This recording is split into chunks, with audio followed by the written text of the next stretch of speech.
Hello, good afternoon, and welcome, ladies and gentlemen, to another round of racing in the one and only League Zero Inca Salsa Formula Series Season 12, as brought to you on the premier sim racing platform available only on PC, known as iRacing, and powered, of course, by none other than Inca Salsa.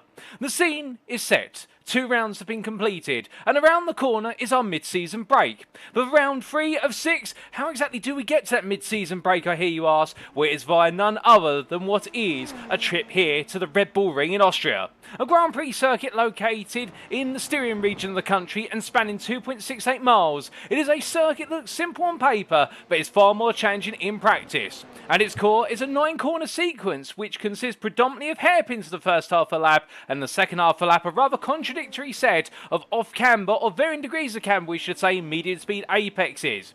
To do well here, you've got to be clever on the brakes, because the first half of the lap is all about braking potential and high-speed performance, particularly being able to go up to the highest possible top speed before coming down to less than 50 miles an hour to take on those hairpin corners. Meanwhile, the second half of the lap, where it's all about maintaining as much apex speed as possible and being ready to return to full throttle past the corner apex, but if you get it too early on the throttle, you may find yourself taking a trip off into the gravel trap, and that could be your race all done and dusted. Indeed, the Red Bull Ring is a circuit that continues to outwit and outfox many a driver in many a real-life and sim racing series, and could it be the circuit that outwits a number of drivers today? We'll just have to wait and see. Because as we welcome you all to this post-round broadcast from Circuit Side, well, good afternoon to you all. And for the uninitiated, what is a post-round broadcast? Well, a post-round broadcast is the fact that this broadcast is live right now as we're speaking to you, but the racing action occurred early this week on what was Thursday, the 21st November 2024, but we're bringing it to you as if it were live this Saturday, the 23rd of November 2024. So therefore, we do ask that we have no spoilers in our respective stream chats, and more on those at a brief moment, because here in the commentary booth, we do not know what happens in the practice session that's currently ongoing, nor the qualifying session that's upcoming, or our races for today, and therefore we want to avoid any potential spoilers, not just for us in the commentary booth, but also for the guys and girls tuning in at home, and I'm sure there's plenty of you. But this broadcast is being brought to you via 2 media platforms for your viewing pleasure today, those being, of course, on both YouTube at youtube.com and search for TX121 at TX, or 30 Paul Walsh, and welcome to you guys and girls tuning in via YouTube, and you can also catch this broadcast live on Twitch at twitch.tv/TX121. And welcome to you guys and girls tuning in via Twitch. Now, who is TX141? I hear you ask. Well, allow me to introduce myself as your host and commentator for this season. My name is Paul Walsh, also known as TX141 or Brit of the Spit, depending on what media you follow me on. And I'll be bringing you all of your racing action as if it were live over the course of this season calendar. And speaking of our schedule for today for round number 3 of the championship, well, our schedule in Greenwich Mean Time in terms of times as GMT, or Universal Coordinate Time UTC, as we can see in just under 12 minutes time, we make our way into the qualifying session, 15 minutes in duration, and a qualifying session that could be just as much about slipstream as it is about avoiding the dirty air of your rival, depending on where you are on the lap. And after that, we'll make our way into our 5th race of the season. That'll be our sprint race that opens up our account today, and that'll be at 5:30 today, 10 laps, followed up by the 32-lap Goliath that is the feature race, due to get underway at approximately what will be at 10:26. It's relatively moderate in terms of temperatures here today in Austria, a 22 degrees centigrade track temperature compiled with a 20 degree centigrade ambient temperature, so it's not too hot on the tyres, it's not too cold for our drivers either. It's ideally the optimal conditions here with a partial bit of cloud as well, and we are good to go racing. But as we make our way deeper and deeper into the championship, well, let's give you a recap of the season so far and what is still lying in wait, and as we can see, we are now into round number 3. Last time out, we were in Italy at the Autodromo Nazionale Monza, the Grand Prix circuit of Italy's Templar Speedplane, hosted the 14th of November, and there we got to see things completely mixed up in both the Drivers' and the Team's Championship. In the Drivers' Championship, as we'll go and see shortly, Adam Merchant charged into the lead with what was a win in the feature race and missing out on the win in the sprint race to teammate Jaden Callaway, and well, in the Team's Championship, the pair came together to absolutely dominate, or 1-2 apiece in both races for Squid Gang Racing, and really Avanti Autosport struggling by comparison and having it all to do today in order to come back. But elsewhere on the grid as well, we saw plenty of battles, and with 4 wins going to 4 different drivers over our first 2 rounds, what are the opening 2 races of the season, of course, being held on the 7th of November at the Circuit de Spa-Francorchamps in Belgium. Well, could we see our first ever repeat winner or winners today here in Austria? Because it is, of course, round number 3, and after this, we're making our way into our mid-season break week, and that'll be in honour of the US holiday of Thanksgiving, before we return for the second half of the season on the 5th of December, begin the second half of the season of the one and only only US state of California street circuit that is the Long Beach Street Circuit in the city of Long Beach. And after that, we make it away to the United Kingdom for our penultimate round of the season. And that'll be the Grand Prix layout of the Silverstone circuit on the 12th of December before bringing everything to a close in Brazil at the Autodromo Jose Carlos Pache on the 19th of December. And well, there's one thing we do know about the Interlagos circuit, as it's nicknamed, if you don't want to quote its full name, and that is a circuit that whenever it's at the end of a championship campaign, well, it's one that's not shy of causing plenty of championship drama. But as we get set and ready to tear our way into round number 3, well, let's give you a recap of the championship standings after all stewards' inquiries after 2 rounds. And we started with the Drivers' Championship standings, and as we can see here, Adam Merchant has now taken the lead on 62 points, 15 clear of Elliott Court. Meanwhile, behind there we can see Raymond Aguilar has fallen from the lead of the championship to P3 on 46 points, only a point adrift from Court, but the damage has been done at Monza, and Adam Merchant is now the man to beat. Jaden Callaway, by comparison, has moved up 14 places after a dismal day at the Circuit de Spa-Francorchamps, where it wasn't to be at Monza, and unfortunate to miss out on both victories. However, taking that key win in the sprint race and also picking up the runner-up spot in the feature race means that he's moved all the way up to P4, and we have a top 4 separated by the best part there of what is 24 points as they head into this round. However, it's not just about the top 4, and keep your eyes out in particular for 5th place man Felipe Sarkic, in the fact that we will see the Brazilian driver once again look to deploy that absolutely pinpoint consistency that we've seen in the first 4 race of the championship in order to try and make his way into the top 3 and indeed perhaps even bring home his first win of the season, with the fact that he's had no wins so far, no pole positions, but he's picked up plenty of top 5s and top 10s, and just off him by 2 points is Cameron Dance as well, a man who definitely looked strong in Belgium in round number 1, but last time out of Italy it wasn't quite the Cameron Dance that we knew and loved from the season opener. Leo Del Mar sits in P7 ahead of Nick Peterson, 5 points between the 2 drivers, and then we can see wrapping up the top 10 it is Gail Rose and Richard Lai. Outside the top 10, only by result countback, you have both Michael Fairchild and James Turnbull on equal results, with then 15 points apiece to Antonio Bianchi and Shahi Zuhair. And then P15, it's Ryan Thibault on 14 points, 1 ahead of Arturo Mayorga. And in return, Mayorga only 1 point ahead of Alex Penn, who's fallen a long way down the order, down 9 places to P17 after what was a difficult day of racing in Monza. Then to wrap up the top 20, you've got Christian Gritzko, Jason Mayer and Gareth McAllister. And just outside the top 20 based on result countback, it's Robert Nobles, who made his debut, of course, last time out in Italy, and what a debut it was. And indeed, if only he hadn't been caught up in some rather nasty incidents, particularly in the feature race, could we have seen him finish inside the top 5 in the feature? Well, that's a big what-if question. But what we do know for certain, that behind him is Jeremy Barber, with Chase Wall, Eric Guillory, Zaria Zainab, and David Ayezi completing the Drivers' Championship standings. We then come onto the Teams' Championship, and here we can see, out of our 9 competing teams after round number 2, Squid Gang Racing have moved all the way to the top by 39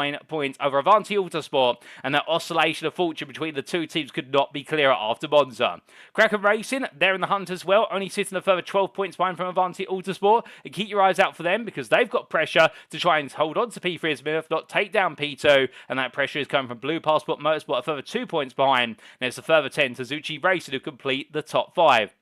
Rodent Racing, Rodent Junior, Rabbit Racing and BMR complete the championship standings, and that's how our teams sit after 2 rounds. But coming on to our circuit for today then, well of course is the Grand Prix layout of the Red Bull Ring. And thank you to iRacing.com as always for the brilliant circuit maps that are supplemented with the absolutely fantastic simulator, and this circuit map provided by iRacing.com. And well, as we can see, this circuit located near the city of Spielberg in the Styrian region of Austria is a circuit where it is all about those contradictions in terms of the types of corners and the layout of the circuit that you will need to tackle. First up, of course, is that wonderful charge up towards Niki Lauda corner at turn number 1. There, a sharp right-hand corner which sees our drivers to go through a depression at the apex, but eject the car out and absolutely abuse the road camber as much as possible to carry as much speed, and they'll need to do so because it's a full throttle blast all the way out towards AMS AG hairpin at turn number 3. Now, you may be asking the question, why exactly is turn 2 just a left-hand king? Indeed, many circuit maps omit it as a corner, and the AMS AMG, well, the AMS AG, I should say, hairpin is turn number 2. Well, the reason turn 2 is noted there is because that's where the MotoGP chicane would be, and that's why we'll refer to it as turn 2 there for completeness. But as the drivers make the way up to the highest point of the circuit at turn number 3, it'll be as late on the brakes as possible in order to get themselves stopped and set up for the right-hand hairpin. Coming out of the corner, it's then a downhill run through the 3rd subsequent straight, all the way down to what will be turn number 4, a Rauch corner, and the turn number 4 proving to be a a very tricky corner to get right, given the fact it's downhill compared to the uphill breakings over turn number 3, and therefore it's all going to be about trying to brake as late as possible, but carry too much speed into that braking zone and get it too late, and you may find yourself taking a dive all the way to the gravel trap that sits beyond. Roaring out, there will be a flat-out charge through turn number 5. No regrets there from any of our drivers, as they'll be making the way on through. And they'll be looking to get themselves set up for the second half of the lap, where we do start to see that contrast in terms of what will be those medium speed apexes. And the problem with a two-dimensional circuit map is you don't get to see the elevation changes nor the changes in road camber. And we'll point those out most definitely in qualifying as drivers make the way over the crest and into the downhill left-hander of Powerhorse at turn number 6, past the infamous statue. And then they'll make the way through the sweeping left-hand complex at turn number 7, before roaring right-handed through turn number 8, and then up the rise they'll go into Jochen Ring corner at turn number 9 and down into the final corner, previously known as the A1 Ring corner at turn number 10, in deference to the circuit's previous name in the 90s. And as our drivers make the way out, they'll complete the lap to do it all over again, and that will be a rapid-fire lap of the Red Bull Ring Grand Prix circuit. But coming onto our rules, of course, we can't go racing without them. Drivers shall run a fixed setup as provided by League Zero, as per the tradition of this series. And what you'll also see is that in general for the races, they shall begin via a standing start. And if a driver picks up 13 or more instant points in a given race, they will be subject to a drive-through penalty. Now, outside of the instant points, sprint race-wise, the grid order shall be set based on results of the preceding qualifying session, and the race shall conclude after either the allotted lap amount of 10 laps or 20 minutes, whichever expires first, and we're expecting those 10 laps to expire well before the 20-minute mark. The feature race, well, we'll see the grid order being set based on results of the preceding sprint race, albeit we invert the top 5 finishing positions. So that means your winner of the sprint race starts P5 on the grid for the feature, our 5th place finisher starts on pole for the purposes of the feature, and those who finish between are inverted accordingly. Meanwhile, if you finish 6th or downwards in the sprint race, that's exactly where you start in the feature. And what you'll see is that the race shall conclude either after the allotted lap amount of 32 laps or 45 minutes. We're expecting the laps to expire first. And there is a mandatory pit stop in the feature race where drivers must change their tyres. All 4 tyres must be changed. It's a rapid fire pit stop, but they've got to do it. And the pit stop may be taken on or after lap number 5, but not the final lap of the race. Therefore, drivers are forced to invent a little bit of strategy into the race, and that always helps to mix things up, of course. And we look forward to seeing what exactly our drivers are going to be able to do to turn around the strategy. It won't be the same situation necessarily at Monza, whereby you're going to see drivers have that difficulty per se of needing to come out in a tow, but a little bit of a draft potential in the first half of lap could make the difference. But as we return to circuit side there, and we are currently in the final throes of this practice warm-up session with only 2 minutes left on the clock. Well, most of our drivers in the pit lane, it would seem, but a couple out there getting their final practice laps together. And this is Richard Lai for Rodent Racing as he makes his way on through, currently sitting P13 in the Drivers' Championship, and as he makes his way on around, absolutely looking to get his head down and do everything right as he can today in order to be able to pick up a good result. And he definitely wants it, because he's had some good moments so far, particularly at the Circuit des Francorchamps. Monza was a little bit of a frustrated day for Richard Lai, and in fact I do have it wrong there. He's P10 in the championship. I'm thinking of Antonio Bianchi, who's P13 at this time, and well, as Lai makes his way on around through turn of 9 in towards turn 10, he'll be hoping today with a relatively fast time and a slightly reduced grid today. We've got some big names listed on the grid, and well, the biggest name of all of them being Ray Aguilar, one of our winners this season so far, absent. Well, this could be the opportunity for Rodent Racing's Lai, and indeed many a driver, to potentially jump on the bandwagon of stealing away some major points, perhaps the top 5, perhaps even a podium. You never know what can happen here at the Red Bull Ring, indeed from round to round, as Michael Fairchild there giving you a demonstration through Powerhorse corner just how much the elevation changes there and how off camber the corner is, and as you make your way through the corner, how unsettled these Super Formula SF23 machines can become as you carry all that speed and through. But as we mentioned only moments ago, we'll definitely get to see plenty more of that in the qualifying session that is about to get underway. And well, as Michael Fairchild makes his way across that timeline with only 30 seconds left on the clock, well, this practice session will come to a close immediately on that 45-minute clock. And of course, that clock always catching out a couple of drivers in the fact the session ends as soon as the clock strikes 0, or the maximum time as noted at the top of your screen. And we don't have overtime rules in effect, particularly in qualifying. That is very punishing in the fact you must get your qualifying lap done before the clock strikes 0. After that, you can't finish the lap you're currently on. That is it, and whatever lap you set, that will be the end of your story. But without further ado, ladies and gentlemen, we turn another page in the story as practice comes to a close, and Robert Nobles here makes his way for last time under practice conditions in towards turn number 3. And well, without further ado, we're going to step away for a brief moment because qualifying is coming up.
Here we go, ladies and gents. We apologise having to briefly step away there to go into qualifying, but to explain why, as our drivers all roar their way out of the pit lane and onto circuit for this 15-minute qualifying session. Well, sometimes with the iRacing replay file that we do have available to provide this broadcast, when you do transition from practice into qualifying, that timing tower on the left-hand side can suddenly decide at short notice to post up all the final qualifying types of drives come the end of the qualifying session before we've even turned the outlaps. So we're just implementing a quick workaround there, because sometimes that issue does happen, to avoid any potential spoilers, and therefore wait and see who comes out on top and who sets pole position in qualifying, because we don't want to know the result before it's happened. And well, as our drivers make the way on through, everyone will be getting themselves up to speed as quickly as possible. But now the big question many of you may be asking at this point is, what exactly can we expect in qualifying? Well, firstly, we're going to be expecting our drivers to want to try and get as much fuel out of their cars as quickly as possible, because this circuit, once our drivers are up to speed, as we saw in the practice session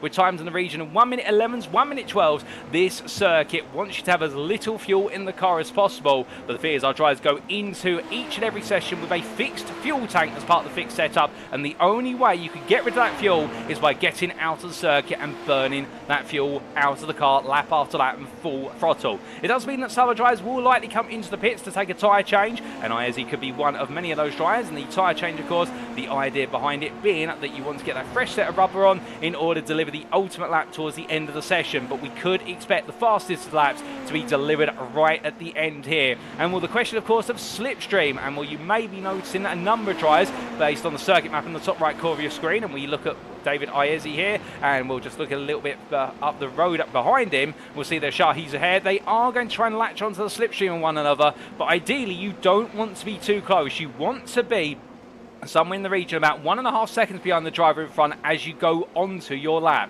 Now, the reason for that is because you gain plenty of time behind another driver in the first 4 corners, particularly with the long run from turn 1 to turn 3, and also the run out of turn 3 down towards turn number 4. But after that, if you're any closer than approximately 7/10 to the car in front, you start to experience a huge amount of dirty air, and you lose the front end downforce, which of course you need to be able to take on turns 5, 6, and all the way through to turn number 10. So it's that interesting contrast whereby ideally you'd love to get the toe at the starter lap, and you'd love to be much closer to your rival in front, and you want them to get out of your way by the time you get down towards turn number 4, because at that point you don't want the dirty air over the front end. But of course your rival in front, they may be on a lap of their own as we start to see these lap times coming in. And while the drivers make their way across the line, Jaden Callaway is the first to put a lap on the board, and is the first to put himself right at the top of the timing tower, and that is a 1 minute 12.447. And Callaway for Squid Gang Racing absolutely delivering from the outset, and well, he'll be hoping that number 1 status stays with him as defending champion, and he has right now been the man to be in the qualifying session so far, with 2 pole positions out of 2 in qualified. And well, Squid Gang Racing have been locking out the front row. They did it at Spa, they did it at Monza last time out, but right now you would imagine that Adam Merchant would love to get his own back versus Jaden. He'd love to be able to say to him, look, you've been the one stealing the headlines in qualifying, and I want to steal one away from you. But will he be able to? That will be the big question, because there's also been a lot of teamwork between these two, in the fact that they have continually over the course of qualifying sessions worked together to give each other the draft and give each other equal opportunities to outdo the other. But it has been Callaway who really has been the one lap shootout man. But as they make the way on towards the timeline, Merchant responding with 12.221 and 4 thousandths faster than Callaway. Meanwhile, a bit further back there, you can see Michael Fairchild coming to line, the Colombian driver from Zucchi Racing. Well, he's absolutely done a great job there to go P5, but immediately devoted to P6, then to P8 there, as we see Philippe Sarkish. Also there, Shahi Zuhair, also Cameron Dance. They all move their way up the order, and these lap times are starting to come in quicker and quicker. Now, we should point out that there is a penalty being served in this qualifying session, and that is a penalty for Richard Lai, who is not allowed to participate in qualifying and must start for the pit lane for the first race of round number 3, and that is due to an incident at Monza last time out. Many of you may remember the incident that Richard Lai was involved in, and I do believe that was in the first lap of the feature race in round number 2, so Lai having to serve that penalty, but in doing so it does mean that he doesn't get to take part in qualifying. I get the feeling he may be salivated at the prospect of going racing, but he's going to do things the hard way today, and that will be from the back of the grid in the sprint race. But sometimes starting from the back can be helpful at certain circuits if there is a potentially high instant probability, although here at the Red Bull Ring we don't normally see too many instants going into turn number 1. Normally if you're going to see an instant, it's normally a lock up and the break it into turn number 3, but we have seen as well these drivers this season so far have proven to be extremely professional and have avoided a good number of instants where absolutely possible. But as the drivers make the way on through, we do say hello there to Life Invader TV in the YouTube chat. Doing very well, thank you there, Life Invader, also known as Circa of GTS Boca TV. Had the pleasure of working with Circa and the team at GTS Boca TV a few years ago. Absolutely brilliant individuals to work with, and we're doing very well, Life Invader, and I hope you're doing well as well, good sir. And well, as the drivers make the way through here, we are heading towards the end of the first half of this qualifying session as Nick Peterson there having a little bit of a dance with Leo Delmar, and the two of them swapping places on the circuit. In fact, that was not Leo Delmar. I believe that may have been instead what Shahi Zuhair gets on through as the Rodent Junior driver from France. And Delmar a little bit further up the road as he makes his way on down in towards turn number 4. And well, as he does so, number 21 driver right now still trying to nip away at the bottom end of the top 10 in this qualifying session. And we'll be hoping there's a little bit more out there, but that has been his average position in qualifying so far this season, has been in the second half of the top 10 and try to push for a P5 start, but it hasn't quite come to fruition so far as he roars his way on out there. But as the drivers come towards the end of their current flying laps, we're going to jump on board here with one-time race winner this season, Elliot Cords, for Blue Passport Motorsport, for a flying lap here at the Red Bull Ring.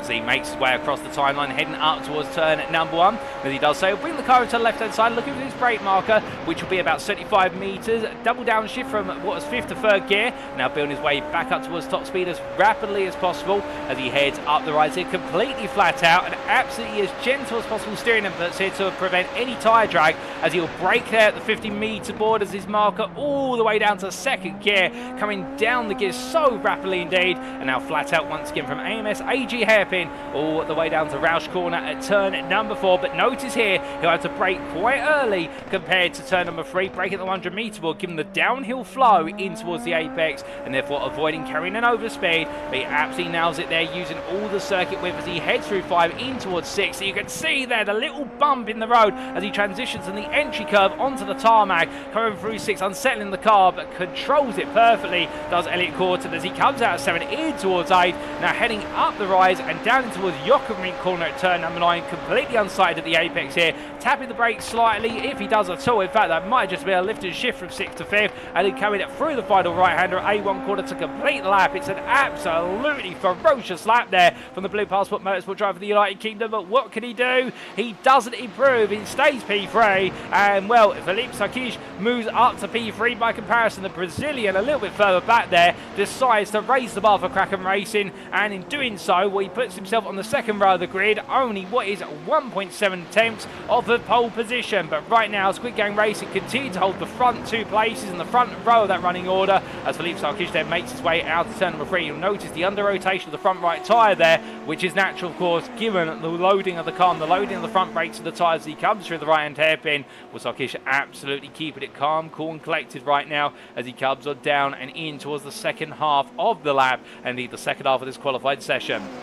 As he rolls off, we look towards Eric Guillory, the BMR driver here. Goes, oh goodness me, a bit wide there, coming out towards turn number 1 and running wide, bounces over the sausage curb, parks up the car, and I suspect Guillory may be going to the pits there, and there might be some suspension damage. And of course the misfortune he's going to have to deal with in that fact is that he will now have to essentially, if he wants to go back out there qualifying, he will now have a full tank of fuel in the car once again, so therefore he's going to have to spend even more time trying to burn some fuel out, and it ruins his potential to get the fastest possible lap here that's available to the car with the least amount of weight in the car that he's carrying around due to that fuel. That fuel's quite heavy, and well, for Guillory, that P12 might be the furthest he could go unless he could work some magic in the closing stages of the qualifying here. With the car in the pit lane, I suspect it may be the end of his session prematurely for the 95 driver, as we're looking to here to Xavier Zainab from Rodent Junior, taking a bit of grass there, and what I think just trying to lean the car into the left hand side, but leaning a bit too much as he goes through turn 1. And the ideal line there at turn 1 is you want to mount the sausage curb with the left hand side tyres, essentially essentially use it to cushion the tyres. Nothing more than that. You run over it and you end up planking the car in terms you end up riding on that sausage curb with the underbelly of the car, and Zainab going a little bit too late on the brakes. They're locking up and going straight on, gets it together before hitting the exit sausage curb at turn number 3, and well, in doing so, he's going to have a little bit of a moment now to reconsider, because he will have essentially invalidated that lap, and if it hasn't been invalidated due to track limits, we've invalidated it just by simply locking up and losing time, and well, he'll know that time is of the essence with only about 5 minutes left of the qualifying session. Meanwhile, response here for Adam Merchant, a 1:11.8 exactly in order to take provisional pole by what is just shy of a 10th over Jaden Callaway. These two are pushing the wick up to the maximum now, and we've got 3 drivers inside the 111s. Merchant, Callaway and Court separated by what is there 1.2 tenths between the trio, and will Callaway and Court separated by only 300ths, if that.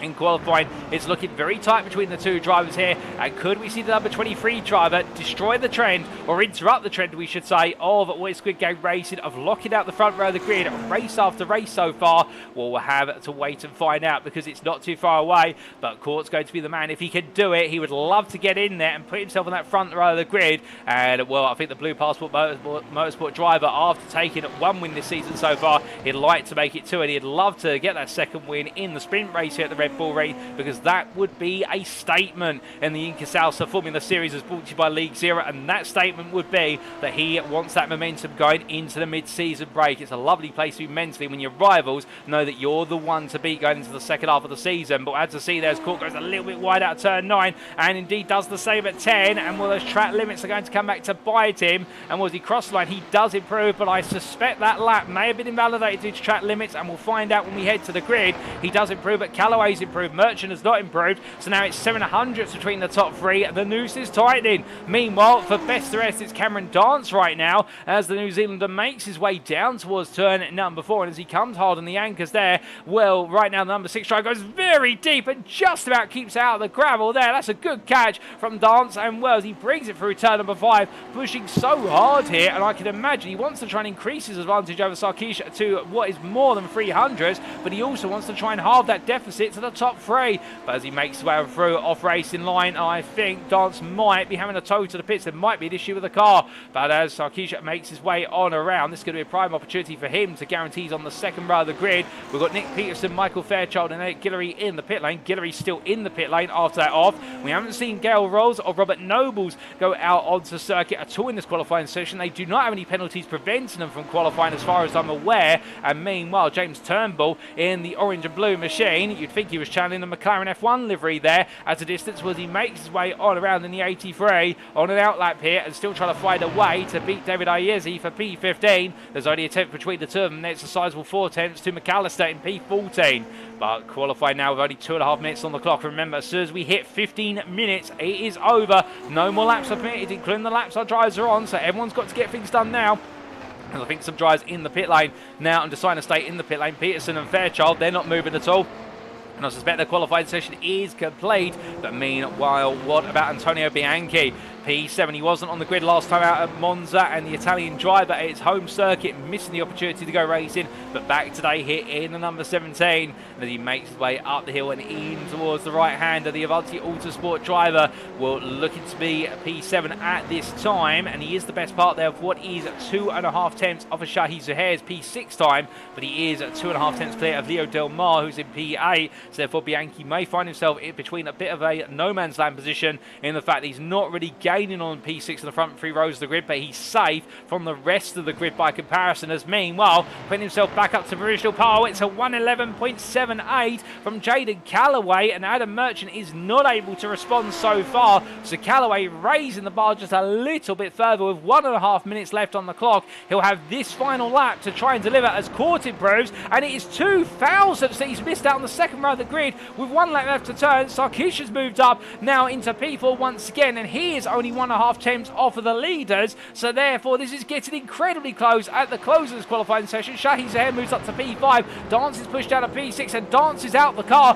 Merchant is into the pit lane, so Merchant will not be improving. Dance cannot improve. Could anybody spring some surprises? Antonio Bianchi does a personal best, but he's out of time in this qualifying session. Jaden Callaway's into the pit lane as I look at my commentary booth window, so right now all the pressure is on this man who the camera is focused on. Elliot Court, can the Briton find a way to get ahead? We'll have to wait and see as some some slight connectivity issues there, but they're not going to stop him from absolutely trying to deliver. The car will be at its lightest, and the top, oh goodness me, he gets it wrong and goes out to the gravel, and Elliott Court does a 360-degree run on the grass and gets it back on circuit. There'll be points for style there, albeit in the minds of everyone viewing, but he won't be taking pole position on the front row of the grid, as that will be his qualifying session over, and that shows you how hard the 23 driver was pushing all the way to the end, as the, oh goodness, and Sarkish running out wide there on the final corner and taking all four suspension rods of the car to pieces, and that will be his qualifying session done and dusted as the clock strikes 15 minutes. Leo Del Mar does not improve either,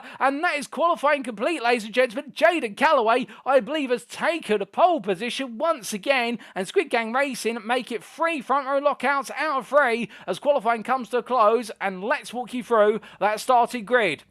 Well, after an absolutely dramatic end to qualifying for round number 3 sprint race in the League Zero Inca Salsa Formula Series Season 12, we can see that Jaden Callaway has taken pole position for the 3rd time this season for Squid Gang Racing on a 111.785, a phenomenal lap. He is joined on the front row of the grid, and Elliott Court is promoted to P2 for Blue Passport Motorsport after what was a check of track limits at the end of that qualifying session. Adam Merchant's time did not withstand the track limit test, so therefore Squid Gang Racing's hold on what has been at the front row of the grid has been interrupted from qualifying, and Elliott Court was the man to break through there to take P2. Well, congratulations to him, and in the end only what was 13 thousandths off a pole, extremely close between the two. Adam Merchant was only 6 thousandths further behind on his valid lap for Squid Gang Racing. Goodness me, you could not have had it tighter, and it was 1.5 tenths to P4 man Philippe Sarkish of the Brazilian for Kraken Racing, who did well to take that final spot on the second row of the grid.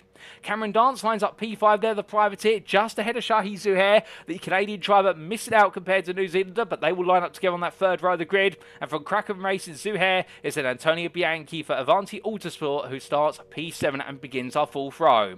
His journey will be accompanied by Leo Del Mar. The Frenchman will line up on that 4th row as well, P8 for Rodent Jr. and completing your top 10. The combination Nick Peterson for Suzuki Racing and his teammate Michael Fairchild.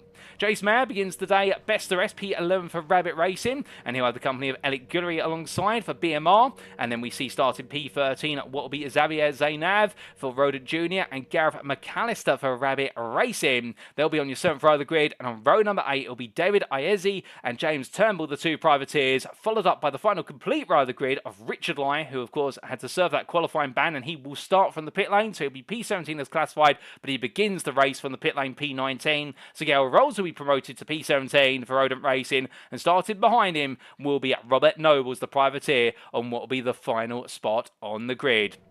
Well, with that, ladies and gentlemen, the grid is almost set. All of our drivers almost in position. 19 starters here for the sprint race in round number 3 of the championship. And well, as we look back down to the very front of the grid, and you can hear the rumble there of those 2-litre 4-cylinder engines. It's Callaway versus Court off the line. Who will be the one to run away to victory? 10 laps await them, ladies and gentlemen, as the lights go on. It's lights out, and away we go for the first time today. Jaden Callaway gets a good start. Elliott Court alongside him also looks for a good run into turn 1, but only one can get the upper hand of the other. And as they make the way through, it looks like they're Jaden Callaway getting the upper hand as they roar their way up the hill and in towards turn number 3. Everybody safely through the opening couple of quarters so far, as I'm to understand it, and as they romp and charge their way in towards the breakings over the hairpin. You can see Leo Del Mar there looking for a move. There's a couple of lockups. Everyone's safely through so far, and as they all come through the right-hander, all of the drivers, oh, going to speak to the wall. There goes Michael Fairchild, an error I suspect with the power, but that is going to put him out of the race. But meanwhile, Jaden Callaway absolutely in control now as Elliott Court breaks away. Adam Merchant, meanwhile, under pressure from Cameron Dance, and Dance has had the best start of everybody inside that top 10. He's moved up to P4, battling for P3 as they come down through the left-hander of Power Horse at turn number 6, and rolling off the left-hander. Well, right now, you'd imagine that Adam Merchant at this point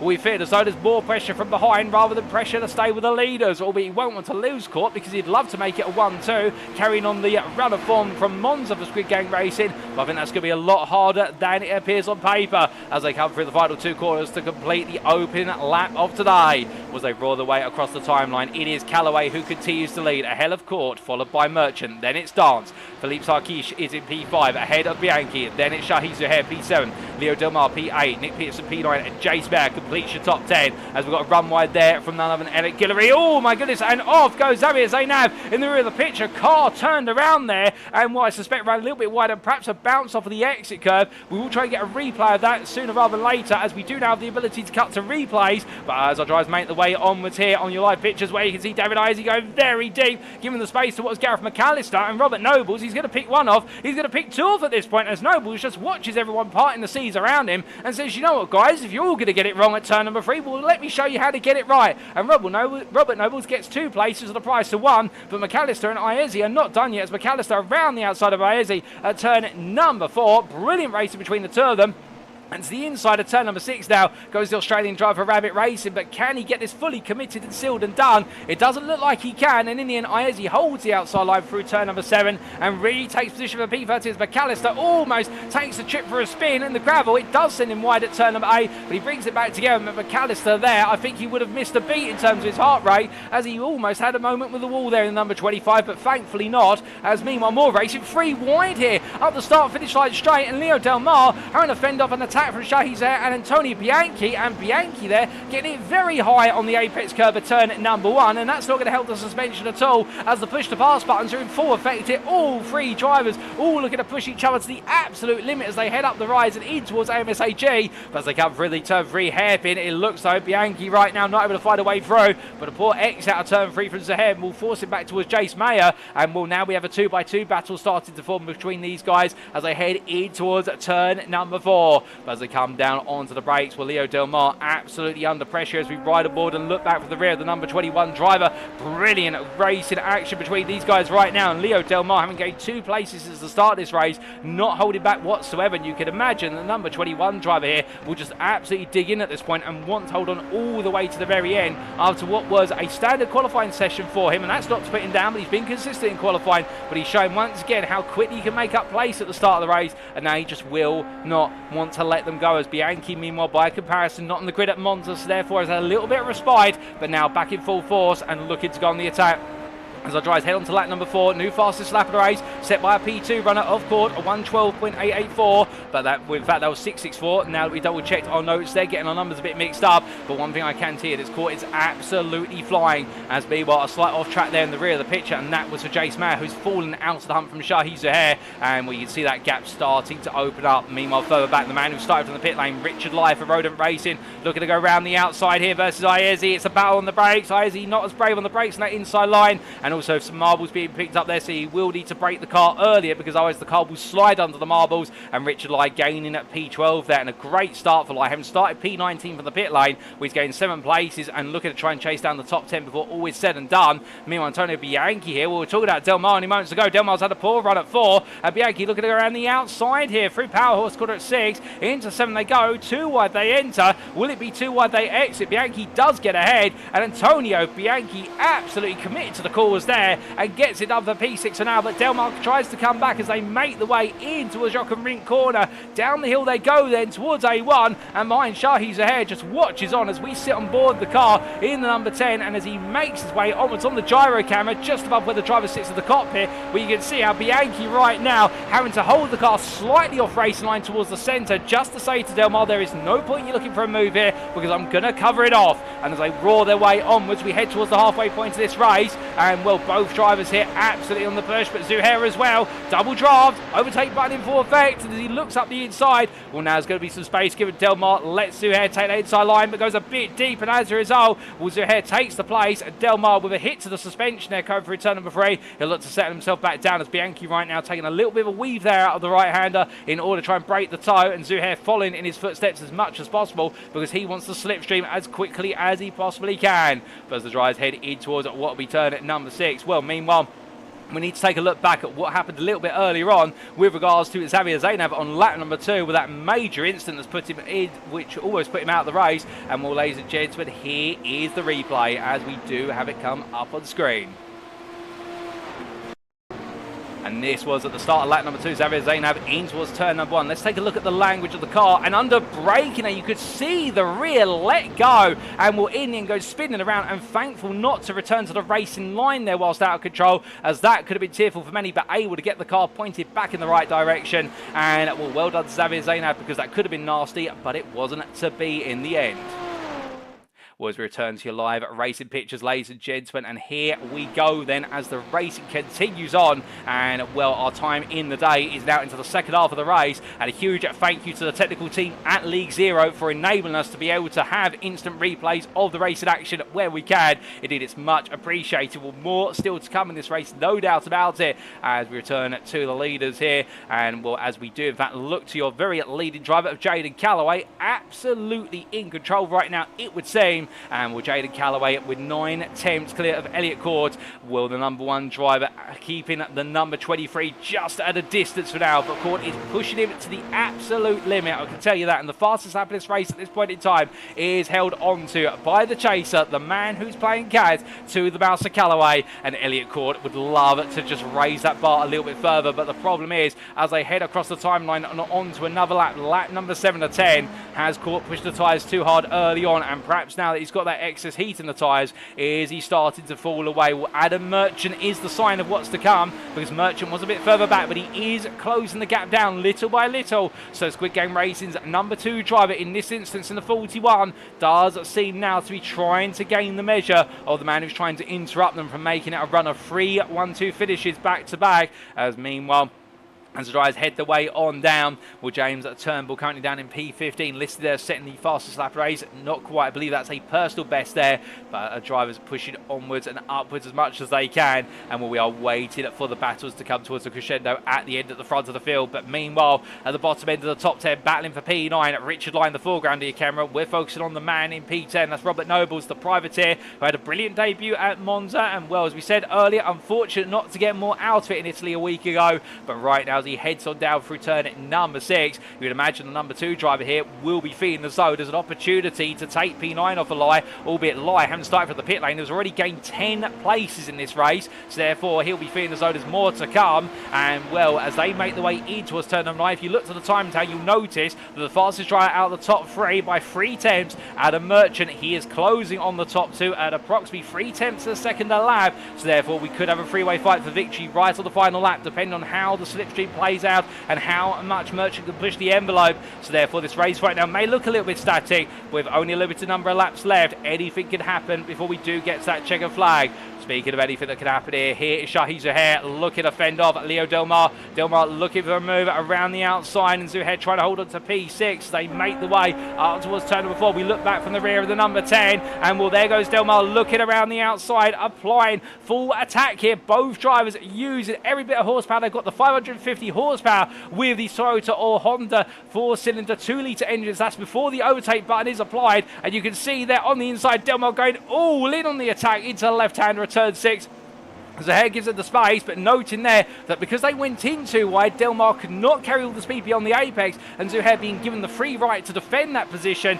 Very well placed there from the number 10 driver from Canada, and right now the Kraken Racing driver are really knowing exactly where to put the car in order to make the overtake difficult, because whilst Delmar is the faster driver, it would seem, Zuhair right now saying, well, you can have all that speed as much as you want, but if you can't find the right place on the circuit to overtake me, you're never getting past. And we've seen that multiple times from Zuhair this season, indeed in other series as well that he's competed in, whereby he just has this knack to position the car in a way that if you want to make an overtake on him, you are going to have to push yourself to the limit to make that overtake possible, and he does it in a completely fair way as well. He really knows where it's best to put the car compared to his rivals, and that's what makes him a solid performer inside this top 10.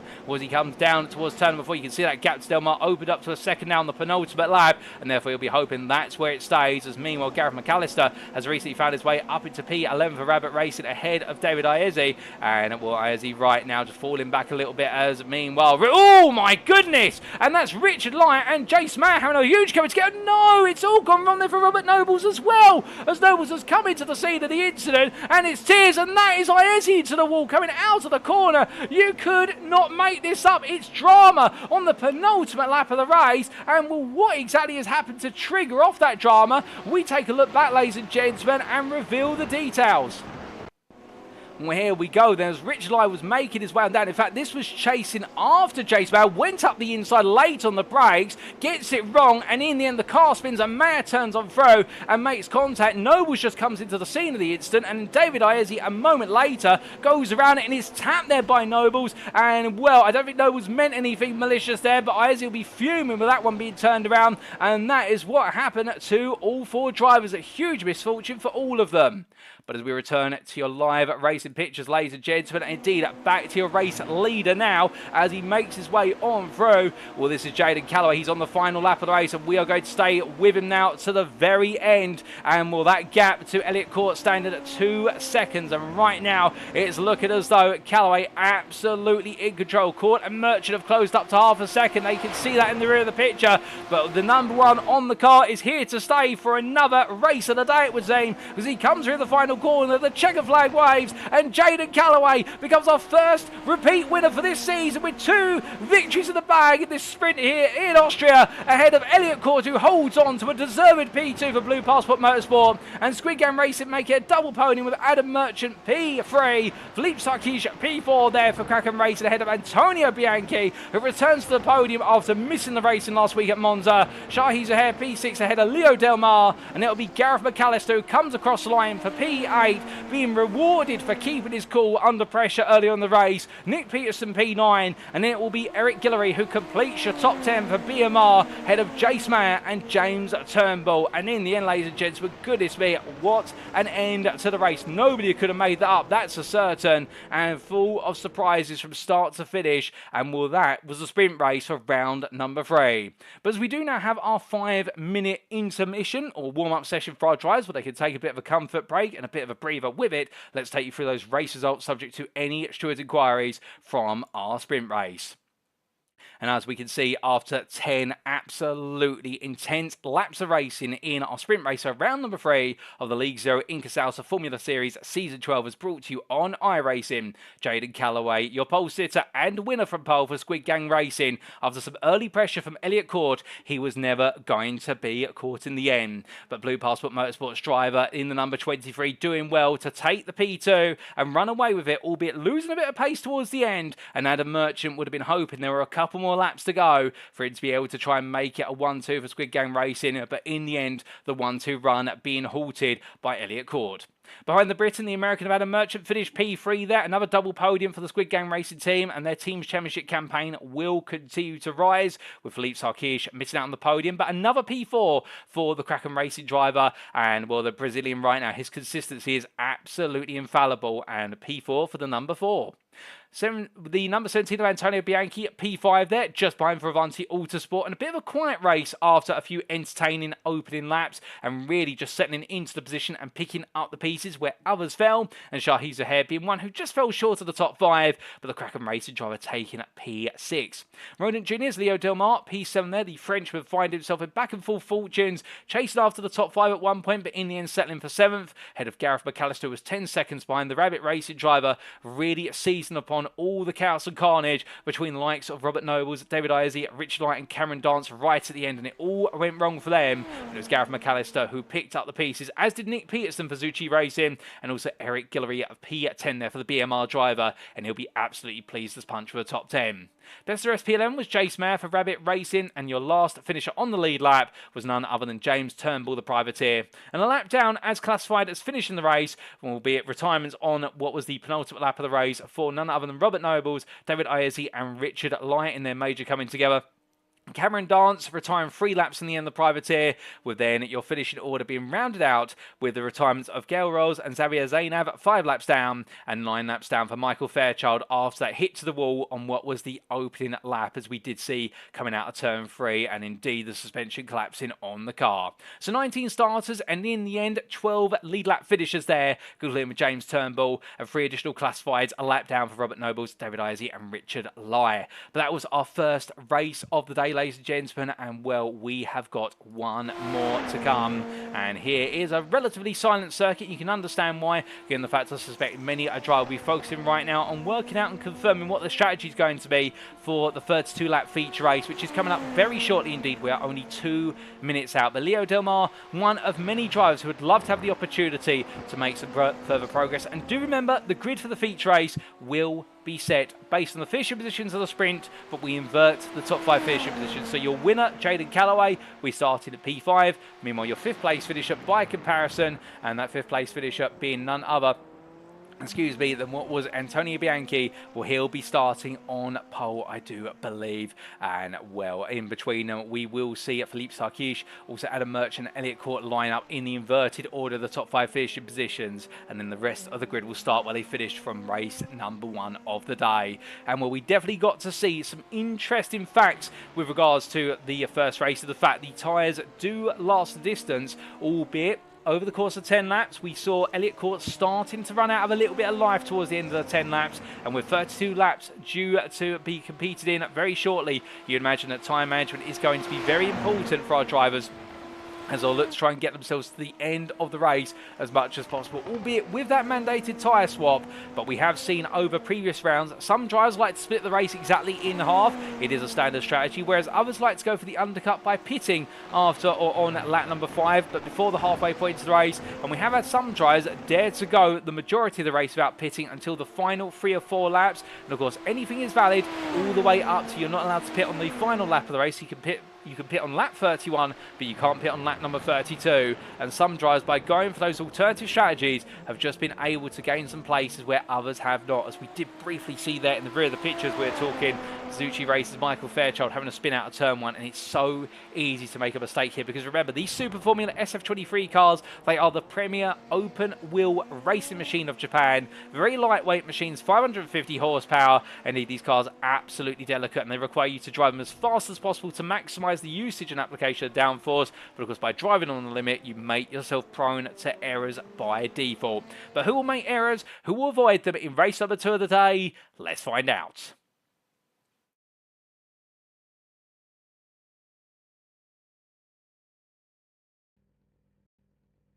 So the drivers begin to make the way onto grid for our feature race. Whilst we can't give you the visual walk down on the grid, it does look as though there's been a slight error with regards to the setting of the grid, because all the drivers are lining up where they finished in what was the first race of the day. So therefore, your finishing order from race number 1 is going to be how they line up for race number 2. It will be Jaden Callaway on pole there on the right of your picture for Squid Game Racing. On the front row, joining him on the left-hand side will be Elliott Court. Then we will have Adam Merchant and Philippe Sarkish on row number 2.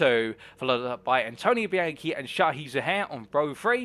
Then we'll have Leo Del Mar and Gareth McAllister on the 4th row of the grid, ahead of Nick Peterson and Eric Guillory on row number 5 to complete the top 10. We'll then have Jace Mayer and James Turnbull on the 6th row of the grid, with Jace Mayer being the best of the rest starter, P11, with P13 going the way of Robert Nobles and David Iazzi for company. And then Richard Lyon and Cameron Dance on row 8, ahead of Gail Rolls and Xavier Zainav. And Michael Fairchild will complete the grid. But speaking of the completed grid, the engines are roaring once again, ladies and gentlemen.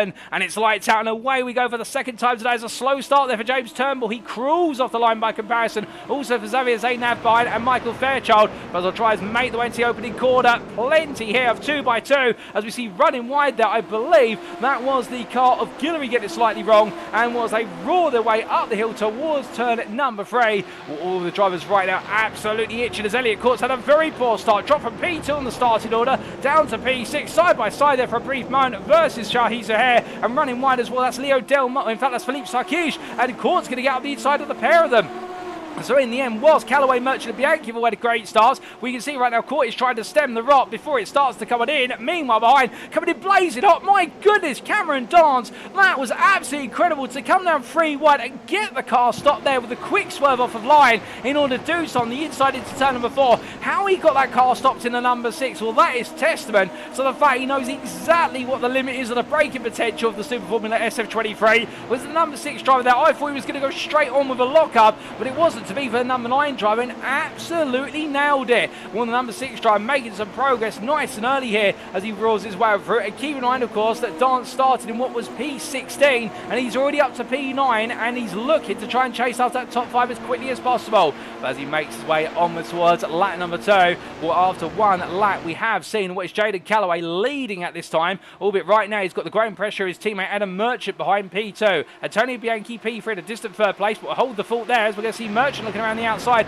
and Callaway being made to fight here. And, well, these two not giving each other any ability to be able to break away at this time. And, well, this is going to bring Bianchi right back into the mix. In P4 is Elliot Cord. He's made his way back up into P4 after that slow start that saw him drop from P2 down to P6. Then we've got Leo Delmar P5, Philippe Sarkish P6, ahead of Shahi Zaher, followed by Cameron Dance, who makes another move. He loves going for the moves up the inside here. It's turn 4, and the privateer absolutely nails it to take P8 off of Gareth McAllister, the fellow driver from the Oceanian region. And then we have Nick Peterson at P10, Richard Elias Bester as P11 as they roar the way through Power Horse, and as they come down in towards turn number 7, well, will things begin to calm down? That is the big question, and I think the answer is going to be they may not, as the drivers make the way through. Meanwhile, further back here, we've got Xavier Zainav, while the slower starters towards the back of the running order on that grid, where he's looking to try and pick off Gail Rolls for P17. Will he be able to find it? Well, they both make the way on in, and Rolls going quite slowly down. I think Rolls is coming into the pits for a problem. And indeed, if he's coming into the pits to take his pit stop, this will not be permitted, or it won't clear the mandatory pit stop, because it can only be served from the 5th lap onwards. So therefore, there must be a problem with the car for Rodent Racing.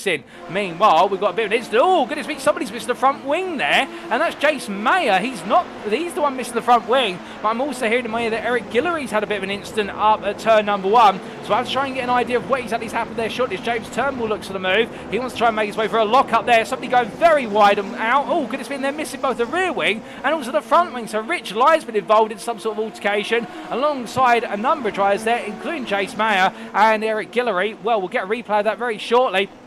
As meanwhile, let's not forget the fact that Robert Nobles here is picking up the piece in all of it. He's made his way up the inside of David Iazzi for P11. Everywhere you look right now, there's absolute chaos here, albeit controlled chaos. And as they roared the way around here on this 3rd lap of racing in the feature, Robert Nobles up in a P11 ahead of David Iazzi. But how long will that stand? Given that Iazzi, I think, would love to come back at him in the Ferrari liveried machine. And will the privateer absolutely push it on right now as much as he can? He'd love to chase after Peterson, who's 4 seconds up the road. But I think that's going to be an aspiration. He'll be at the behest of what will be Iazzi to try and let him run and pull them all up towards the top 10. As I head on to lap number 4, this gives us a perfect opportunity to take a look at what exactly happened there at the start of lap number 3. And, well, without further ado, let's take a look at the replay. Here we go, ladies and gentlemen. This was Eric Guillory battling at the time with, I believe, what was the car of? I do believe that's Richard Lai. Oh, goodness me. No, and that's what all happened there. Richard Lai as well. And then James Mayer came into the scene of the incident after Eric Guillory went up the inside. So in the end, chaos between the two of them. And Guillory made a smooth move, but Lai tried to go for the cutback. And in the end, rear-ending what was... Guillory and Jace Mayer just coming into the scene completely unsighted. Well, that explains the story and why Lai went on at turn number 3. He wouldn't have had any downforce and the car would have been absolutely unsteady. Well, with that in mind, let's return to the live race in action here. And as we do so, return to those live pictures, we look back to Robert Nobles, who we just left behind. And as he makes his way on through it towards turn number 9, he's broken away there for David Iazzi, and that gap is continuing to open up. In terms of other moves we've seen made since then, not too many so far as we look back towards the leaders. And, well, Callaway right now continuing to open up a little bit of a gap on Adam Merchant, but as quickly as he opens it up, it closes back up. As we do say hello there to Shadow Fox 49 in the YouTube chat, who is enjoying the Super Formula Series. He's keeping an eye out for them, with others being in their off season, and also noticing that Cameron Dance is here. And I get the feeling, Shadow Fox, that you may know or have raced alongside or against Cameron Dance in the past. Feel free to give us a little bit more about that if you so wish in the YouTube chat, but glad to have you tuning in with us today. And, well, as Callaway and Merchant continue to pull away, Court has found his way past Bianchi. That's been off camera, and I don't think we've got a replay of that available, unfortunately, ladies and gents, but Court has made his way to P3, and Bianchi right now, we start stays in the tow here. But what, of course, is interesting is the fact that right now, Bianchi may let Court go for the simple reason he'll respect the fact the number 23 driver, at least on paper, is the faster of the two of them. And by not fighting now and letting Court catch up to the leaders, well, Bianchi can do some tyre saving, but what he could also do is use Court as a little bit of a disruptor. And the idea being, if the Court can get close enough to Merchant and Callaway to start fighting them, Bianchi will naturally gain race time in the top three, and he'll suddenly become an opportunist to be able to seize a podium position off of them. And that's before we consider strategy as we head on to lap number 6. And remember, the pit window is now open. It opened on the previous lap, and this is where you have to start playing the long game in terms of thinking, who are you chasing after and who can you use to potentially get you into that fight. But as the drivers make the way onwards towards turn number 3, Philippe Sarkish chased after Leo Delmar.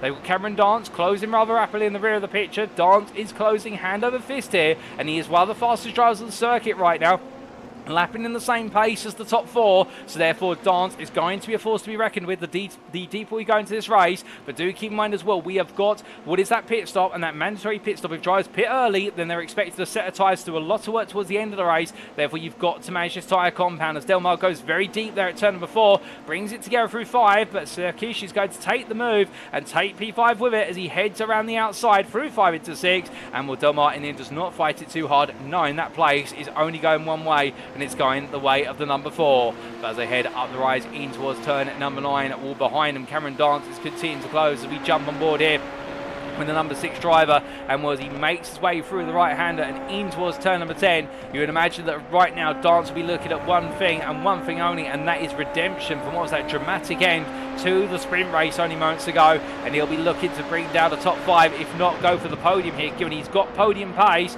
as they make their way through. Delmar, they're going a little bit wide out of turn 1. You'll notice the car just slid a little bit off apex, and that's what forced it out onto the sausage curb and beyond. But meanwhile, we have to hold the fort here because there's been a change of leader at turn 3, and Adam Merchant has taken the lead of this race for Squid Gang Racing in the 41, ahead of the one of Jaden Callaway as they come on down in towards turn number 4. Now, will Callaway respond here? No, he decides not to, but I suspect these two right now trying to work out their own little battle as teammates, but also work out who could potentially catch them in the long haul as they make their way deeper and deeper into the first half of this race and into their first stints. Of course, we don't know when they're going to pit. That's on the drivers and the team strategists to work that one out. But meanwhile, the man who's not thinking about strategy, he's thinking about finding his way through as quickly as possible. Cameron Dance is on the rear of Leo Delmar, but what could he do now as he inches closer? Well, now we're about to find out as he looks there to try and get a bit closer on the run in towards turn 9. In fact, loses a bit of time coming out of turn number 8. And I think they're a little bit of power oversteer over through 7 and 8. May have cost him a tenth or two, but gets very close there as he exits turn at number 10 and puts the pressure on as they come across that timeline.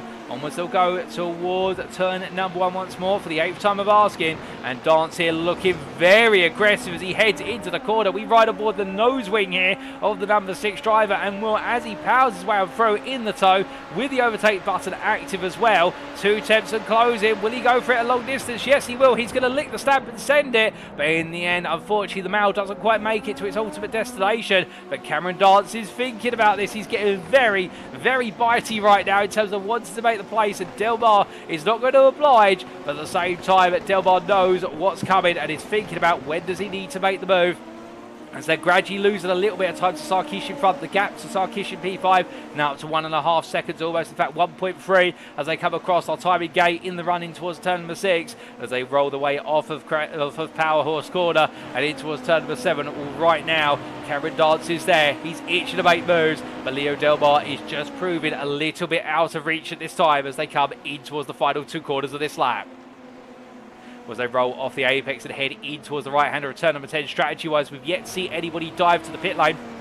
And good news, I'm pleased to announce that Eric Guillory is out the pit lane, albeit 4 laps down, but they've been able to repair the issue with the number 95 for BMR, the car that finished P10 in race number 1. So therefore Guillory back in this race and looking to just get to the end of it and make sure he gets some points. If he makes it to the checker flag and picks up a couple more places, or you could see some retirements indeed. Retirements have been a major theme of feature races where we have seen 6 or 7 drivers retiring both at both Spa and Monza. A lock up there for Dance, a lock up there for Delmar more importantly, and also a huge lock up for Sarkish, albeit gets it stopped, but I would imagine that front left brake right now on his car will not be feeling quite comfortable. He's feeling very hot, and that could disrupt his braking into some of the other heavy braking zones later on in this lap. But Delmar still keeping Dance there, and from there we look back to David Iezzi. And, well, the American driver in the 29, he's close back up to Robert Nobles. The gap between the two of them, 6/10 at this time. And, well, these two battling for P11 as he gets very, very greedy on the power there. And in the end, his greed does always punish him as he makes his way out of turn 4 and almost takes it to the gravel. But he manages to get it stopped just in time before the car snaps loose. Great car control there from Izzy to see what was coming and get it back under control. But goodness me, that shows you how hard these two are pushing each other. And this is just for P11, to be fair. They're pushing for every place and for every point. And who can blame them? We love to see it in the fact they want to give it their best out there. As he comes down for turn at number 9, Izzy's going to have to rethink about how hard he pushes out of turn 4. 9, he's found his limit there as Michael Fairchild is into and out of the pit lane. And in fact, a lap down in P17. He's going to be coming out in a little bit of traffic. He'll be coming out in the traffic for the battle for what will be, I do believe, well, in fact, it'll be P16, albeit a lap ahead of him almost there, almost 2 laps ahead of him, as Jason Mayer looks to go on past. In fact, Fairchild is a lap behind the leaders overall, but Mayer here is trying to put a lap on Fairchild. It's 16th and 17th, fighting, but not the way you would imagine it. And in the end, Jason Mayer does put a lap on Fairchild, as well as Xavier Zainab, who is 13th, is looking to put a lap on the pair of them.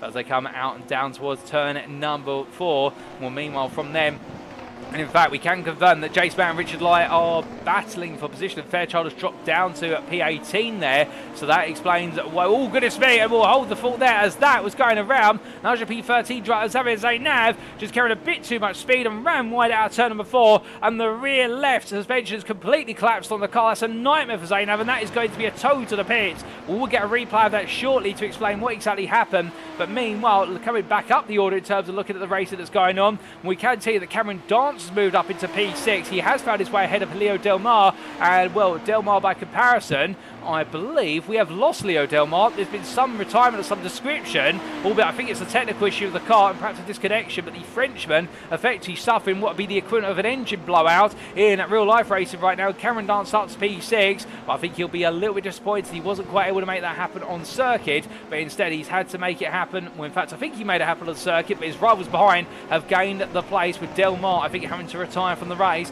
But here's the replay to explain how Cameron Dance was able to make the move happen. Now, this was only moments ago. It was in the run up towards turn number 3 on lap number 10. Dance to the inside, Delmar on the outside, hard on the brakes, they both went. And in the end, Cameron Dance absolutely nailing it. Now, that was a perfect overtake, and no questions asked there from Cameron Dance as we return to your live racing pictures. But as we do, ladies and gentlemen, for Cameron Dance, we've also got the replay of what happened to Xavier Zainab. And here it is, ladies and gentlemen, what happened to the man who spun out at turn number, what was 4? Well, in the end, just a little bit wide there. The rear left tyres, he got the power down on the gravel. And, well, in the end, the car being kicked to the inside wall. And that's what happens when the car snatches away with power and having to be towed to the pits. But now returning to your live racing pictures, and as we do, well, we return to them now, and Adam Murchley for Squid Gang Racing pushing onwards as he makes his way on down towards turn number 4, and, well, just keeping his head down and doing an absolutely fantastic job right now. Apologies there, as our time tab briefly glitches out for a moment. It tries to hide itself, but we do get it back eventually. Well, as he comes up through what is turn number 6, runs a bit wide, and the Squid Gang Racing driver showing some signs, perhaps, of what is some early tyre fatigue, because he's ahead of Callaway by 7/10. But it looks like right now he's having to push extremely hard in order to be able to open up that gap. And is he pushing too hard for what the rubber will allow? And of course, Callaway will be looking at this. And the problem is, of course, it's a bit of a double-edged sword. You don't want to finish behind your teammate, whether you're Adam Murchell or Jaden Callaway, but you don't want to miss out on a 1-2 opportunity for the team. So they've got to push each other, but they've got to push each other in a way that means they don't lose the 1-2 opportunity. But of course, both drivers want to finish ahead of the other one, and it really is an odd one. And the team principal of Squid Gang Racing is probably looking at this right now and thinking, you know what, lads, just keep it together, don't push each other too hard, and we've got this one in the bag by looks of things, albeit it's very early to say that, and particularly when you've got this man only 1.8 seconds behind for Blue Passport Motorsport, that being Elliot Cord, you would imagine they can't really take the foot off the gas at this point in time. But as we look to the top 3, and the bottom member of the top 3 right now, you can see that gap, in fact, open up to 2 seconds there as they come out of turn number 4. But I think Court right now just taking it nice and easy with the car, not pushing himself too hard and just staying within arm's reach. Of course, strategy is going to be a big factor here, as it always has been so far this season. And Tony Bianchi, meanwhile, a bit further back in P4, is being reeled in by Philippe Sarkish and also Cameron Dance. And Bianchi's going to find himself in a little bit of an odd position here, because you'll notice that Sarkish and Dance are closing on him at the same rate, roughly, that Dance is closing on Sarkish. So therefore, Bianchi will be hoping that the two drivers behind will stumble over each other and battle each other for P5 and let Bianchi just naturally pull away, as is the order of things, or at least that's the way he would like the order to be. However, if you're Philippe Sarkish at this point, what do? You know you've got Dance coming up behind rapidly, you know you're closing rapidly on Bianchi, and you're getting towards the pit window. I think if you were Sarkish at this point, you would gamble going into the pits. One of these two, whether it's Dance or Sarkish, you'd want to go for the gamble here, because you don't lose anything by pulling yourself out of this equation. And looking at our circuit map on the top right corner of the screen, well, you'll notice with a pit time of approximately what is, I do believe, 26 seconds end to end, as we're to understand it. In fact, let's get that corrected. The overall pit time, I do believe, is about the best part of 14 seconds end to end, as we're to understand it. Well, it does mean that you don't lose too much, and you would come out in clear air if you were to pit from this battle, or if anything, you would come out around the battle for P10, P11, but the drivers are quite separate from each other at the moment, and we're talking about Robert Nobles and David Iezzi. So therefore, if Sarkish, alternatively Dance, thinks about this, they could work this out on strategy and avoid end up stumbling over each other and fighting. But again, the problem is they pit early with the best part of what is 18 laps of this race still to go. Well, they may find themselves in the position whereby, in fact, they're pushing themselves a little bit too hard on a single tyre towards the end, getting 18 laps on a single tyre compound rather than splitting the race equally, 16 laps on one compound and 16 laps on another. It's all to play for, and well, at Monza we saw a lot of drivers opt to go for the even split strategy compared to at Spa-Francorchamps, where a few drivers opted to go long at the start and then pit late on for what was a very sprint-orientated final stint of this race. But our three here all stay out, none of them come in. Bianchi still ahead of Sarkish and Dance in the battle for P4, and we're looking back up to your leaders here, and well, right now we've got the top three closely tangled together. We've got the next top three in terms of P4 through to P6 even closer together, and will these battles all staying in position right now, and at any moment we could erupt into what would be a bit of a crescendo of a battle. There's no question about it. Well, as Merchant makes his way out to turn at number 9, Callaway still there. These two not giving each other any respite whatsoever, albeit 6/10 is a welcome enough gap. Will Court coming to the pits this time. He's got a bit of traffic in front of him, the forward Jace Mayer, but Mayer out there as Xavier Zainab. Unfortunately, they've had to retire the car after that shunt to the wall at turn at number 4 that we caught the replay of a little while ago, and therefore Zainab our first official retirement from this race. But meanwhile, looking back to Bianchi, followed by Sarkish and Dance, was these three head in towards turn number 1. No change between them. And Cameron Dance right now, where you can see how the gap has compressed. It's now half a second between the trio or thereabouts. And as they make their way up towards turn number 3, if you're Bianchi at this point, you've got to now be thinking about either taking some of your own strategy into your own hands in terms of coming into the pits, or in fact he's not going to have that opportunity to think anymore because he runs wide at turn 3, and that is going to be Sarkish up the inside. Was to come down towards 4, you can see Bianchi there going defence from the inside, a defensive offence there, but Dance says, well, you know, oh goodness me, there's contact between the two of them, and Dance is sent up into the air, and well, and a disconnect there by looks of things for Cameron Dance as soon as he's sent up into the air. Now, was there contact, or was that netcode contact? We'll have to get a replay, but that looked as though there was a rubbing of the wheels, and Bianchi in the end able to get away with that one, or at least for now. Will Sarkish should be very happy about that in terms of the fact he's been able to avoid the carnage, but Bianchi and then Dance, well, I'm not quite sure what's happened to Cameron Dance other than he was up in the air for a brief moment, and it looks like the cars had to retire from the race immediately. Well, we'll get you a replay of that when we can, ladies and gentlemen. In fact, I believe we may have that replay coming up very shortly. Excuse us a brief moment, and well, here is the replay. And well, here we go then, the battle between the drivers. And we're going to take a look at this, focusing more on Cameron Dance here in terms of our cameraman's perspective. And well, you can see Sarkish up the inside with Bianchi running wide at turn number 3. Now Dance hard on the brakes here, looking to go all the way round. And as they make the way through, Bianchi goes a bit wide, and immediately Dance's car tapped, goes up onto 2 wheels. And then that was the end of the story there for Cameron Dance. What happened after that, whether there was a coincidental technical issue, we're not sure. But what we can do is return to your live racing pictures And as we do so, we'll give us a brief moment, ladies and gentlemen, and we are back to the racing here to Antonio Bianchi. And well, as we come back on through, you can see here right now the Avanti Autosport driver, well, he's just keeping his head down, and whatever's happened, he'll look out after the race if there's any incidents reported, but very unfortunate. And well, Karen Dance, unfortunately, out of this race by looks of things. But as we do look back to the battle for P4, Sarkish pulling away from Bianchi for the time being, and then come back to the lead. We are on to lap number 18. We have got some more pit stops playing out. Miguel Rolls recently leaving the pit lane. Jace Mayer, meanwhile, has, I do believe, well, I think Jace Mayer still yet to take his mandated pit stops. The Gale Rolls will get ahead of the P12 driver eventually off camera, but as they all make their way up through, Merchant and Callaway only 5 tenths between them. Meanwhile, Elliott Court now the best part of 2.5 seconds behind. He is gradually falling away in this battle for the top 2 spots, and indeed right now the Blue Passport Motorsport driver, he'll be looking at this at a distance, and he'll be thinking, what do I need to do to be able to catch up to you? And well, he's going to have to try and invent some magic of his own, because right now what he's doing is not quite working. Unless his players to keep them within arm's reach and perhaps go very long on a stint, well, we'll have to wait and see, because they are now to the second half of this race. They've yet to pit the top 3, so they all are, I think, trying to go for the qualifying second stint in terms of it's a sprint race to the end, and they're managing the race at this time. But who will be the first to flinch? That will be the one, or the first to blink, we should say. And well, that's the question we're waiting for the answer for.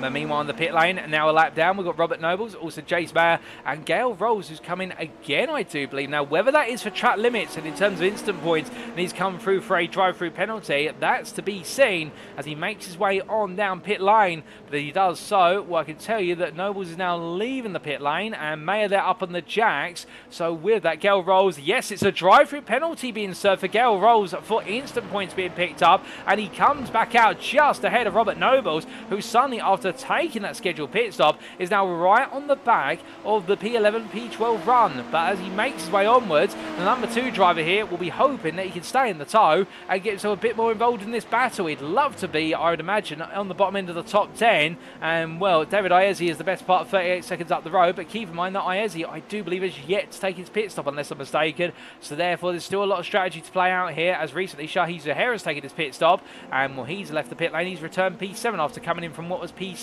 at the time. So therefore, the Canadian driver will know now he's got his work cut out to try and chase down the top 5 at the close of this race, and as a minimum find his way back ahead of Gareth McAllister as the field continues to spread out here at the Red Bull Ring.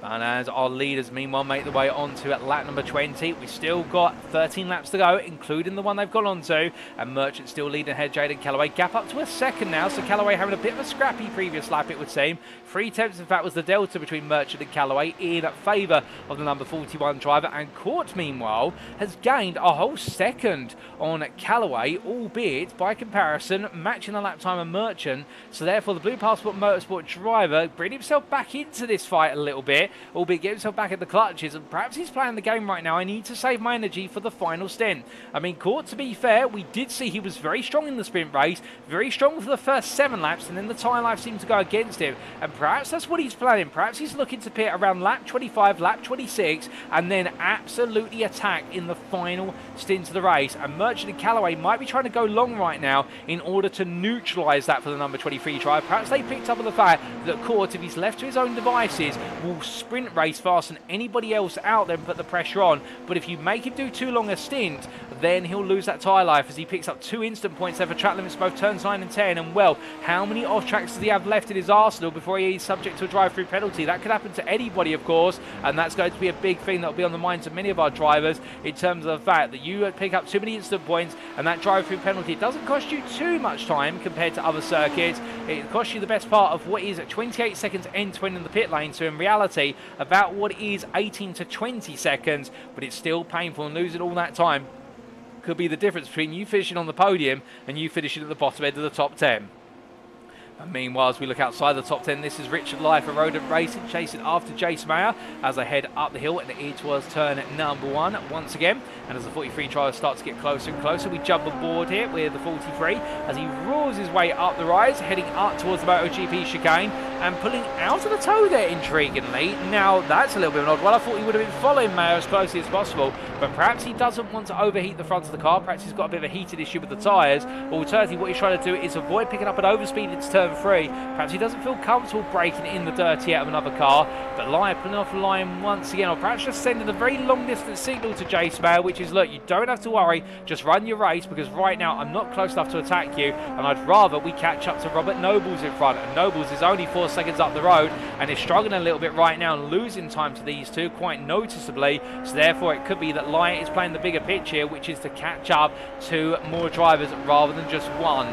But as he heads up towards turn at number 9 into the pits comes Philippe Sarkis, and will make it his way on down at pit lane there from what was P4 at the time, releasing Antonio Bianchi, who is yet to pit as well, and we're taking that mandated tyre stop. It's a quick change of tyres as Gareth McAllister comes on through, and the Australian driver up to P5 at this time, but we do believe in effect he is strategy-wise racing for P7, with Shahi Zahir having already pitted and Sarkis coming out behind him just now by the best part of what is about 10 seconds when he gets up to speed in towards turn number 3. So McAllister in a bit of a lonely race at this time, because his nearest rival on paper we believe is Nick Peterson, albeit Peterson a sizable, what is best part of 23 seconds behind. So Peterson, they're not really close enough to get involved, but we'll have to wait and see where McAllister factors into all of this. As meanwhile, Adam Merchant comes to the pit lane. He's the first of our top 3 to coming in, so he decides enough's enough. He's going to pull the trigger, and now Callaway goes on to a personal best immediately, an 11.870, caught an 11.705. So therefore Merchant, I think, was getting to the end of the tyres. He couldn't make them go longer. Meanwhile, Callaway and Court are both unleashing a little bit more pace. Well, now Merchant is going to have to push when he comes out the pit lane, but where does he come out? That's the question. As I look at my commentary booth window, he's leaving the pit lane. There's Antonio Bianchi, who moves up to P3 temporarily on strategy, and here comes Squid Game Races Merchant. He leaves the pit lane in P4. A little bit of a tank slapper there almost as he leaves the pit lane exit. A very difficult one to get right in these cars, but as he makes way out to speed, he's got plenty of clear track in front and behind him. He's under no pressure. The only pressure he has right now is pressure on himself to deliver on this outlap and as many laps as possible to retain the lead for when Jaden Callaway and Elliot Court have completed their pit stops. And well, we haven't got long left in this race to see where they factor into this, but when we do, we'll be very entertained by exactly how well the 3 will line up together and who will be leading that group.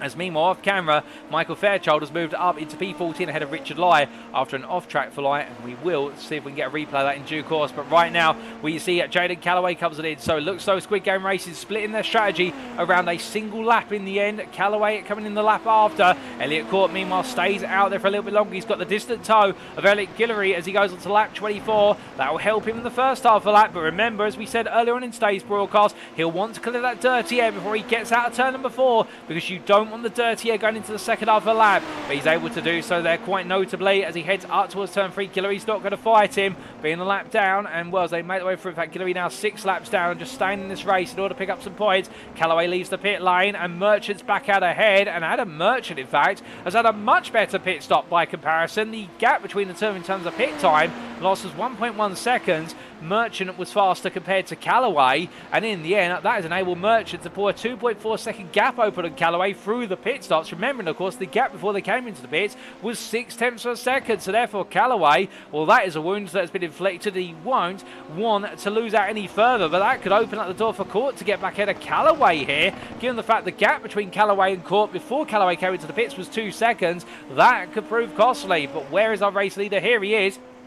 And he decides to go another lap. And I think we've called it Elliot Court's strategy. The Blue Passport Motorsport driver will be in on the next lap. If not that, he'll be in on lap 26. He wants to turn this race at the end into a sprint, because that's where he can get the most out of the tyres here. But he's done a fantastic job with consistency. Another 1:11.7. That's 3 in a row, all within 300ths of each other. Court is absolutely demonstrating why he is one of our top 4 drivers in the championship and one of the major championship contenders at this point of the season. But right now, Court could be on course to potentially steal away what would be an incredible result if he was able to leapfrog his way into lead or into that lead battle with less than a quarter of the race to go. But as we look to Antonio Bianchi in P2, he's 12.7 seconds off of the race leader, but keep in mind, of course, he does need to pit at some point. Adam Merchant is behind him, so is Jaden Callaway. Philippe Sarkis is 14 seconds further behind after that, so a total time gap of 20 seconds between Bianchi and Sarkis. We believe Bianchi would come back out in P5 when his pit stop is done. Gareth Gareth McAllister comes on in through that very annoying pit limiter line, of course, and the fact that you have to spend ages just trundling your way down the pit lane, knowing that the car's not going at full speed, which is what you want, but the rules are the rules, and safety is safety. And as McAllister parks up, their car will be going up into the jacks very shortly, and he will be getting serviced. And as he does so, David Ayers, he comes on through. And McAllister, in the end, once he's had that service, he falls to a lap down briefly as Elliott Court makes his way past McConaughey booth window once again, stays out, goes on to another lap onto lap 26. So he is extending that opening stint, and it will all be in the name of having a very aggressive final stint of the day to see whether he can close down that victory. But meanwhile, personal best for Adam Merchant on 1:11.921.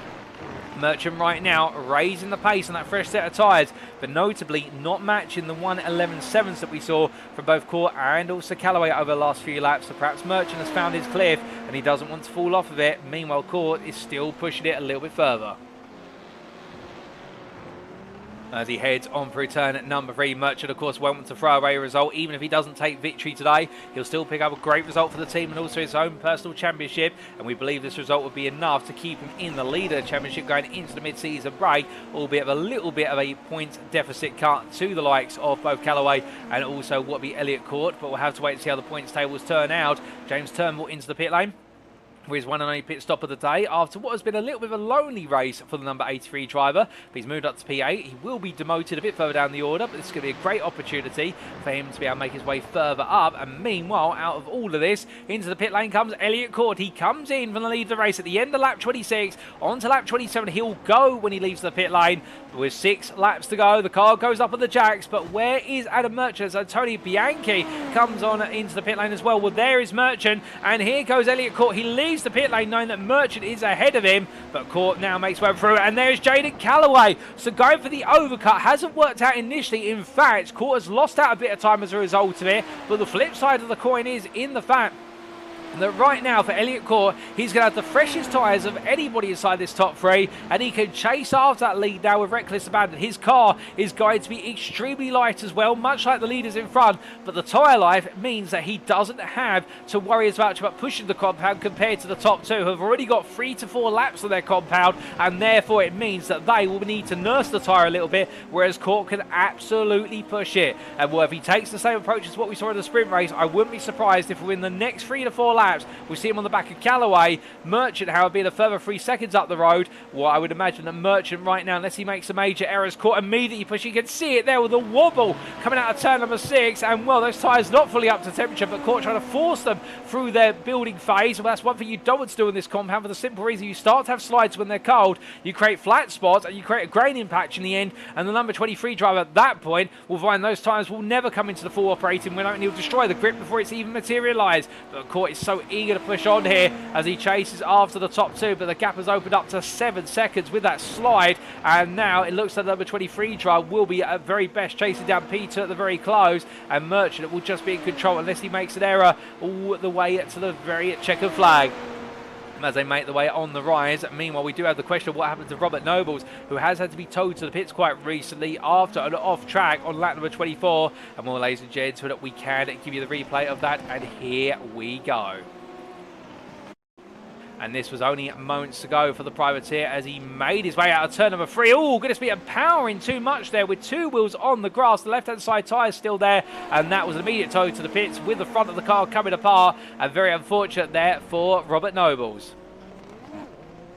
But as we return to your live pictures, ladies and gentlemen, and as we do so, do give us a brief moment. And here we go then, as we do come back to your live pictures. Well, there we can see Elliott Court right now just pushing on as much as he can still as this race continues to head towards its final destination. But right now, Court seemingly having to really battle against the elements, chasing down Merchant and Callaway, as these two absolutely delivering lap after lap, and it looks as though it might be that's the way the top 3 stays all the way to the very end. Meanwhile, conversely, one driver right now who has caught up to Bianchi as a result of the pit stops is Shahi Zuhair. Bianchi being in P5 for the majority of this race will now find that he's got Shahi Zuhair for company with only what is 4 laps remaining as they head in towards turn number 1. There they go, and Zuhair absolutely close right now as that scale rolls in the wall there on the exit of turn number 1, and well, Rolls' race is going to fall from a P10 finish all the way down to retirement. But here comes Zuhair looking around the outside, going all in on the anchors. Bianchi's going to do the same on the inside, force Zuhair to have to take the long way round, and in the end the two of them give each other plenty of racing room as they power their way off the apex, and will now heading on towards turn number 4. Zuhair's on the outside. How much of the push to pass button have the two of them got? They've both got plenty still in the tank, it would seem. Zuhair's looking around the outside. Meanwhile, it looks like Bianchi there still on the inside. Classic racing between them as they head in towards Power Horse corner, but now Bianchi on that outside surely can extend his advantage. No, it's not that, and Zuhair is still there. He's able to now the X out of the corner, holds the inside into turn, send that put him on the outside of 8. Bianchi will come back at him now, and as they head up the rise and into a Jokovic corner, Antonio Bianchi holding on by a hair as they head on to the anchors. Through the right hand, they go down into A1 corner at turn number 10, and Antonio Bianchi holds on just about for that lap, but what a brilliant lap between the two. 3 laps to go as they cross the timeline, and here comes Zuhair again, and this time he's thinking about a turn 1 move. Will he go for it? Bianchi goes defensive. Zuhair looks to go all the way around the outside. That's very brave to try and do it, and in the end it's not worked out, and that's going to give Bianchi a little bit more momentum as he makes his way up the hill. I know that Zuhair's in the tow, but now he's got to work from a longer distance back. Bianchi puts it in the middle of the road. Zuhair looks to the outside. Bianchi absolutely digging in, but notice there Zuhair doesn't repeat what he did on the previous lap. He decides to go for the cutback, but locks up on the front left brake. It means that Bianchi's able to hold the position, but now he knows that Zuhair's experimenting, and that means as the lead driver in this battle, you're going to be constantly guessing what's coming next. As here comes Zuhair from a very long way back. He tries to fake the move,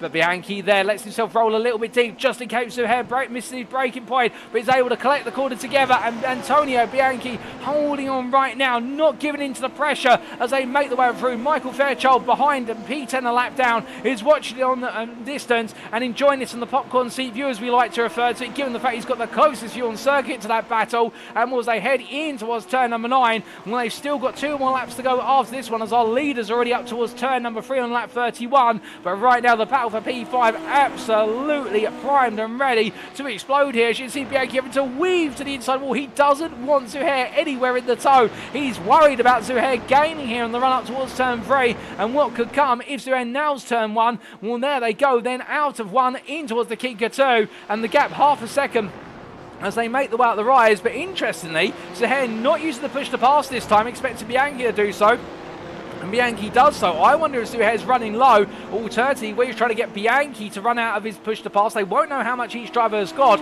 All they'll know is if they do see that band above the driver, you see it flashing green there briefly at a distance. If they see it goes red on the car, it means that the car has run out of the push to pass button. They get 200 seconds of it of every race, and we're 32 laps here, and a good amount of it being used on the straights in the run to turn 1, also 3 and 4. We can imagine those 200 seconds, they don't last that long. But meanwhile, the white flag is out, ladies and gentlemen, because your race leader, Adam Merchant, as he negotiates traffic, well, the Squid Gang Racing driver, 3.5 seconds in his pocket, is leading this race and looking to bring it home to make it a repeat win this season. And will Jaden Calloway brought home the first repeat win accolade in the sprint race, and will Squid Gang Racing want it equally for their drivers. And Adam Merchant really is becoming the man to take victories on what is the feature races of Squid Gang Racing after that win at Monza in the feature last week. Well, right now in a comfortable position with Jaden Calloway. Meanwhile, negotiated his way there past Gail Rolls, who gives him all the space under blue flags, and Elliot Court meanwhile being a further 5.5 seconds behind, and the strategic gamble has just not paid off for the Blue Passport Motorsport driver. Meanwhile,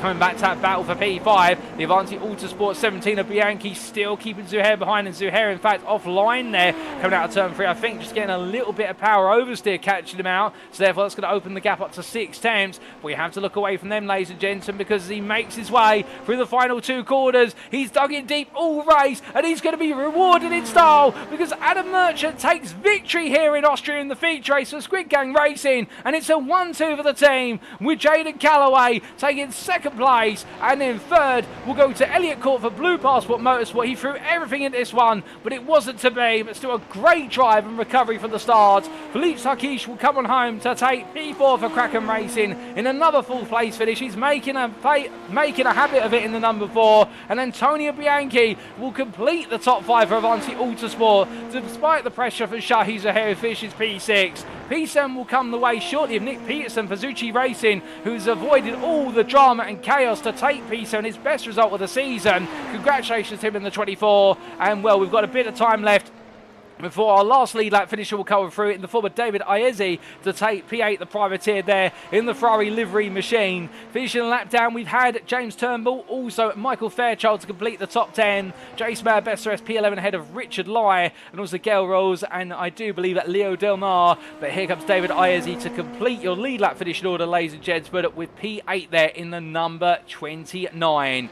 Well, goodness me, what a race. And, well, the race went a little bit quiet at the midpoint, and it all came down to strategy. But our top three absolutely delivering and keeping us on edge all the way throughout in terms of who would be able to hold on. But Adam Merchant being the man to master the pit stop with the fastest pit stop time of anybody today of 6.3 seconds. The team doing a fantastic job for the number 41, and that is how he got it done in the end. And, well, further down the order, Antonio Bianchi just holding off Shahi's ahead to take 5th place. Well, we couldn't have asked for closer racing in the feature here. But as Merchant crawls his way back round to the pit lane, let's take a look at those race results subject to any stewards' inquiries, and here they are. So after 32 laps of absolutely brilliant battling action for the feature race of round 3 of the League Zero Inca Salsa Formula Series Season 12 as brought to you on iRacing, Adam Merchant making it his second win of the season for Squid Gang Racing and making it the lead home for another 1-2 for the team by 3.3 seconds over teammate Jaden Calloway, and in the end the two of them sharing the spoils on the top step of the podium.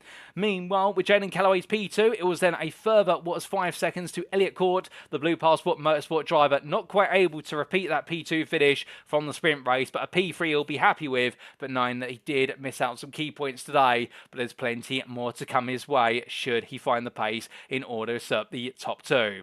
From the number 23 driver, then we had the Brazilian of Kraken Races, Felipe Sarkis, finishing another P4, and indeed that consistency absolutely brilliant, and just needed to find that final 5% to bring down the top 3, and he was ahead of Antonio Bianchi by 4 seconds, with the Avanti Autosport driver in the end having to turn his attention to rearguard action to fend off Shahi Zuhair, who took P6 for Kraken Racing. Zucchi Racing's Nick Peterson, having started in what was P9, in the end being rewarded after falling a long way down the order by just simply climbing back up to P7 by avoiding all the chaos around him and not making any mistakes. And then we did see it finish P8, the last lead lap finisher, David Iezzi there, the privateer, ahead of fellow privateer, a lap down for James Turnbull, who was P9. Michael Fairchild, despite it all going wrong in the sprint and also some difficulties early on in the feature, being rewarded for his perseverance with a top 10 finish, P10 now, I believe his second of the season for Zucchi Racing. Congratulations to him. A lap down as well for Best P11, Jace Mayer for Rabbit Racing, and we also saw a lap down there for Rodent Races, Richard Lai, after the misfortune that hit him early on in the race. Gail Rolls in the end finishing 2 laps down for Rodent Racing ahead of Rodent Junior driver Leo Del Mar, and we had the retirements unfortunately for Eric, well in fact I do believe making it to the checkered flag was Eric Guillory, P15, 6 laps down, albeit after that early instant where the car had to come into the pits with a major technical issue, he was able to get the car back out there, and 6 laps down he will be your last classified finisher for BMR. We had the unfortunate retirements for Gareth McAllister for Rabbit Racing, also for Robert Nobles, the privateer, and also for Cameron Dance and Xavier Zainav, and big misfortune there in particular for our last 2 finishers, and particularly Cameron Dance, who was of course to potentially become a major player in that top 3 battle, but it wasn't meant to be when it all came apart at turn 4 in his battle with Antonio Bianchi. The 19 starters, and in the end a grand total of 15 finishers, of which 8 were on the lead lap, ladies and gentlemen. And well, what a race to send us into the mid-season break, no doubt about it. Incredible battles, both on circuit and also on strategy, and that really has been the theme all the way through the first half of the season, and I'm sure we're going to see plenty more of that in the second half, but with that, it does mean it is now time for us to wrap up. Thank you very much for watching, and if you have enjoyed today's show, and perhaps you're sat right there, right now, wanting to know more about League Zero in terms of potentially being on the grid for this season or a future season, or just wanted to know more about how the series is run and its full history, well, for all that and more, we do recommend you check out the official League Zero website, and that may be found at www.leaguezero.net.